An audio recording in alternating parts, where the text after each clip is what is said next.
பர்க்கத்து. பர்க்கத்துன்னா Arabic சொல்லு, அரபி வார்த்தை. அதுல தமிழ்ல அபிவிருத்தின்னு பேரு. Development, improvement. அதுதான் அபிவிருத்தின்றது. பர்க்கத்து.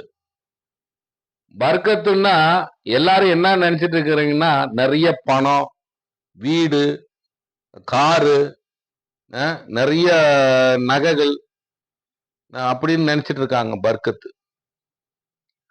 உண்மையிலே அதெல்லாம் வச்சிட்டு இருக்கிறவர்கிட்ட போய் கேட்டோம். எங்கெல்லாம் இவ்வளோ இருக்கு உங்களுக்கு, வீடு, வாசல், பங்களா, பணம் நிறைய இருக்கு, நகை இருக்கு, அதான் பர்க்கத்தான்னு கேட்டோம். அப்ப அவர் சொன்ன வார்த்தை, இதுல எல்லாம் பர்க்கத்து இல்லைங்க, இது இல்லைங்க பர்க்கத்து, மன நிம்மதி தாங்க பர்க்கத்துன்னு. எல்லா விஷயத்திலையும் மன நிம்மதி,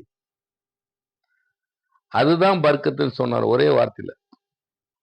அப்ப அந்த மன நிம்மதி எங்க கிடைக்குங்க? இறைவன் நாடாம மன நிம்மதி கிடைக்காது.